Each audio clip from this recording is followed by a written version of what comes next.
Shalom bien-aimés frères et sœurs, soyez bénis dans le nom de notre Seigneur Jésus. Bienvenue au Pain Quotidien, notre espace de partage, de méditation, d'édification et d'exhortation. Je suis Pasteur Steve et j'ai la charge et la grâce de partager le pain du jour.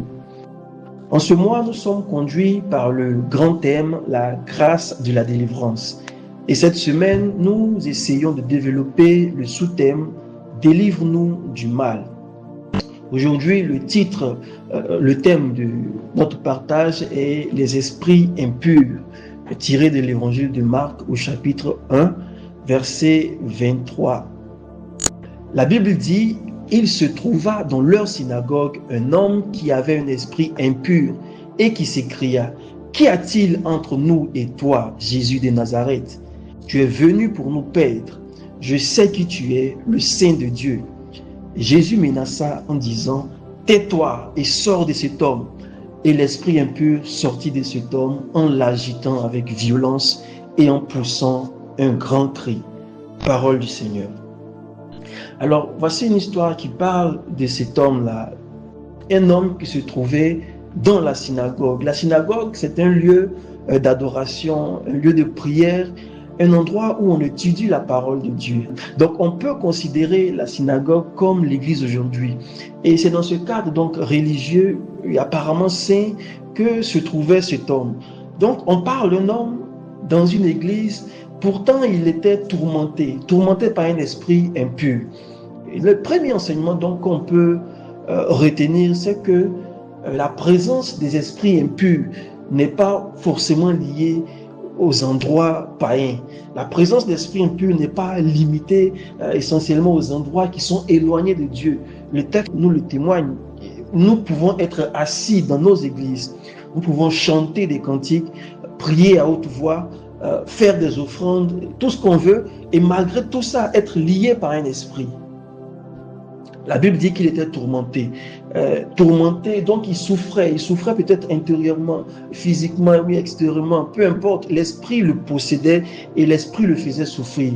On peut donc avoir cette apparence-là d'un chrétien zélé, un chrétien bien, mais être quand même enchaîné par la colère, être enchaîné par le manque de pardon, être lié par un esprit de convoitise, un esprit d'orgueil, d'impureté, par toutes sortes d'esprits en fait. Donc le premier point que nous pouvons retenir déjà, c'est que nos églises, les lieux religieux ne sont pas automatiquement, systématiquement purifiés de mauvaises influences. On peut être physiquement donc à l'église présent et spirituellement être opprimé, spirituellement être lié. Mais il y a une question que je me posais, c'était comment un esprit impur peut habiter dans un lieu qui est saint. Et pour moi, la réponse, elle se trouve en fait dans le mot qui est utilisé dans la phrase. La Bible dit « leur synagogue », leur église. Je ne pense pas que ce soit une erreur de traduction. Il y avait dans leur synagogue, j'ai lu dans plusieurs versions, c'est la même chose. Donc ce n'était plus la maison de Dieu en quelque sorte. C'était devenu leur chose, c'était devenu leur système, avec leur gestion. C'était leur rite, on va dire, c'était leur religion en fait. Donc Dieu sans doute n'était plus au centre du commandement de cette affaire-là. C'est pourquoi un esprit impur pouvait se permettre de demeurer là de façon tranquille. Mais quand Jésus arrive, il y a quelque chose qui se passe. Il va redonner en fait à ce lieu son sacré. Il va redonner à ce lieu-là sa pureté. C'est pourquoi l'esprit impur ne pouvait plus habiter dans ce lieu parce que impur ne peut pas être dans pur. Alléluia. Et que nous dit la suite? On a Jésus qui rentre dans une église pour prêcher, ou bien qui est en train de prêcher et puis un esprit se manifeste, un esprit impur se manifeste. Pourquoi il se manifeste? J'en parlais parce qu'il ne peut pas rester silencieux face à Jésus. Il n'est pas insensible. Alléluia. Il va faire quoi? Il va crier, il va se révéler. Amen. Et qu'est-ce que cela nous enseigne, bien-aimés? Ça nous montre que la présence de Jésus dans une situation, la présence de Jésus dans un lieu ou bien dans une vie, quand elle arrive, elle démasque.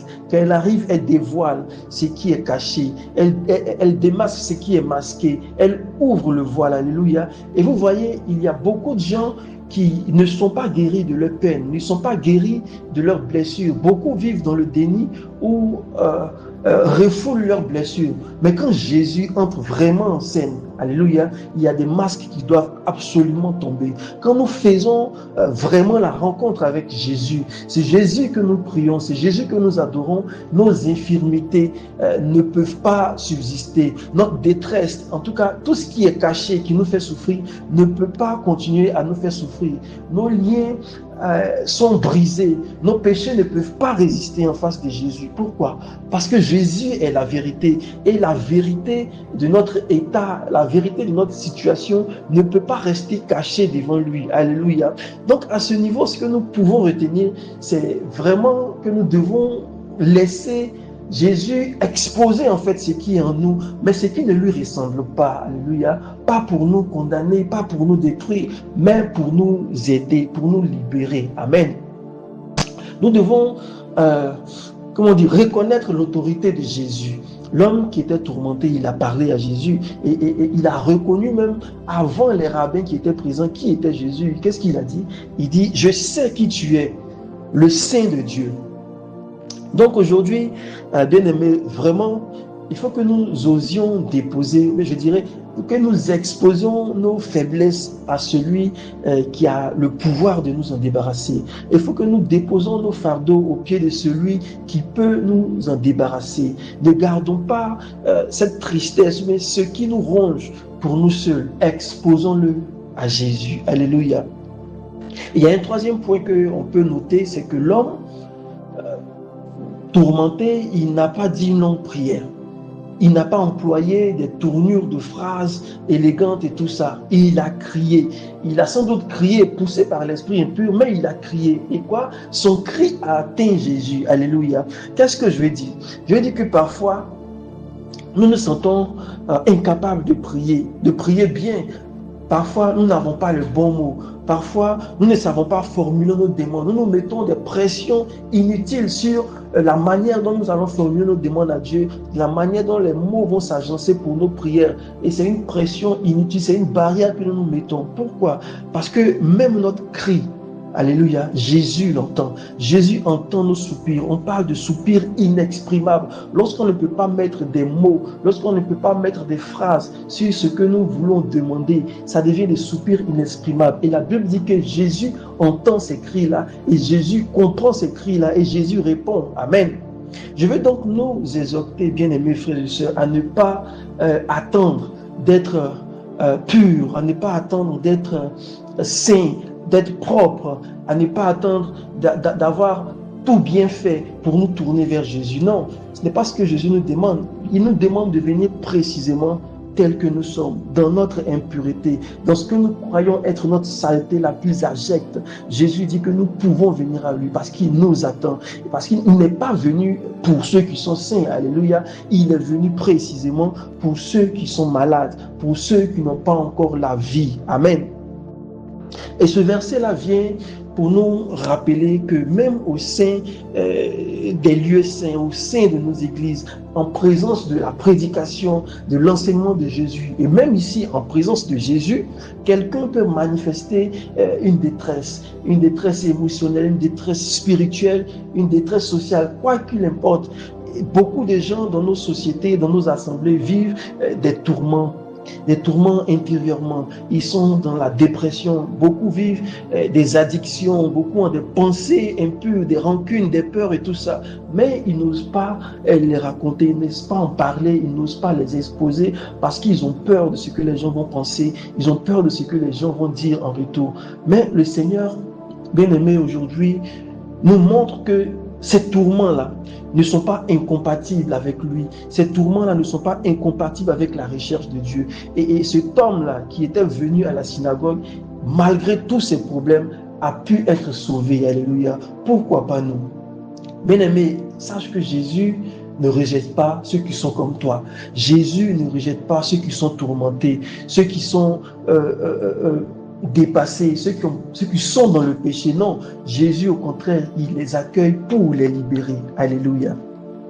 Jésus vient à notre rencontre aujourd'hui, bien-aimé, et ce que nous devons faire, c'est vraiment de ne pas lui cacher nos combats, de ne pas lui cacher nos faiblesses, de ne pas nous masquer en sa présence, de lui exposer tout, toute notre souffrance, tous nos défis, tout notre péché. Exposons-le devant lui parce que c'est lui seul qui a la capacité de nous en délivrer. Alléluia. Et la deuxième chose, c'est vraiment un conseil, une demande, c'est vraiment quelque chose que nous devons faire, c'est de ne pas juger ceux qui viennent à l'église et qui crient leur détresse dans l'église, parce que le monde est rempli de pression et certains n'ont que l'église comme échappatoire. Si nous encore dans l'église, nous leur mettons les bâtons dans leurs roues, nous leur mettons les barrières devant, ça devient compliqué la guérison. Et ici, Jésus nous demande de ne pas les juger, ceux qui crient leur détresse à l'église. Écoutons-les, prenons soin d'eux et Jésus peut passer par nous pour les guérir. Alléluia. La troisième chose que je vais dire, c'est vraiment de venir à Jésus tel que nous sommes. N'attendons pas d'être purs dans notre tête, n'attendons pas de venir propre. Non, Jésus n'attend pas cela. Lui, il est déjà là avec les bras ouverts. Venons tels que nous sommes, exactement là où nous en sommes. Que nous soyons agités ou impurs comme cet homme, venons à Jésus parce qu'il est là et il est prêt à nous secourir. Alléluia. Je veux prier que cette parole vous encourage, nous encourage à ne pas nous contenter d'une religiosité, je vais dire de façade, à ne pas nous contenter d'une chrétienté d'apparence, non, mais à vraiment rechercher la vérité de Jésus, cette vérité qui libère et que seul Jésus donne. Excellente semaine à tous, bénédiction.